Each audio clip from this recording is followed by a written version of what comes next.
Kibango funa voti ya kupa kuwawa amweja ni kodi akupa kuwawa amweja ni kodi mtokoze kwa mbili nos amene mnabwera makamu bwera kuzana na kusero ananimanga Friday nda ona wundiro kwa mbili kumanso ndazira ndo madikunda na Central Region kumanso anaheba ya DBB mayo osa matati kwa ngani wokoti ila koti aweruze mlandu eti kwa munu wake ne siduzo na kwa chipenda kwa sunzo ndijani yani eti DBB oye tukufana kweli ndiye mwauze le 2013 tukufana le 2013 ile sima magazi tukulepera mwanga ndufuna kutumeza na kuti MCP ja ineli inyende kwa Central Region banopo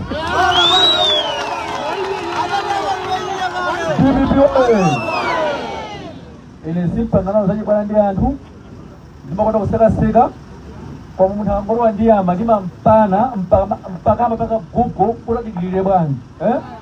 DBB oye mazo mpaka gugo abaga gugo kuti adziwe kalidwe kake chifukwa cha kutokosola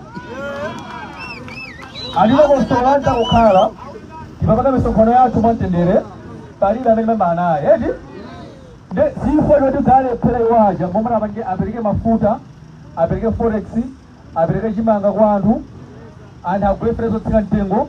akamba kuti manga kulisamaka misonkhano amalero ngati anthu anawombeza okha kunena kuti adzapereka frezo tsika mtengo adzapereka forex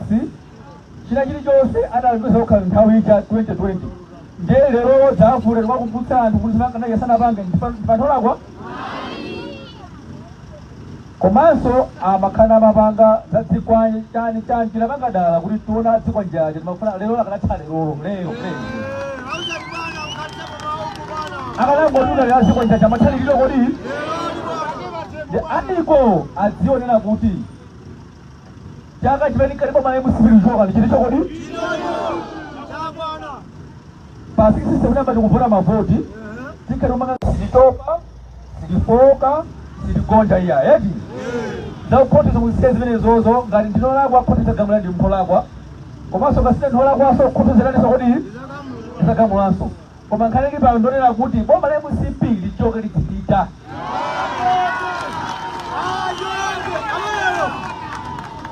DBB animanga nakandafa ngati ndanyeka ngati sinadwale ndino bwino chiyo sichimayenda akuti ufuna kusintha anthu makaganizidwe azina anthu ativira anthu oyipa mpamene anthu oyipa ndi ndani kodi ndipo tidzamona Brenda amene akulalayo ndithokoza kwambiri ngakhale sinamuone nawo koma chifukwa munaziperekeza mwamuona nawo ambuye akutsogolereni mwende bwino mudulole ndipire nyumbani kavume mutsale na ambuye ambuye akutsogolereni kwambiri adada ngono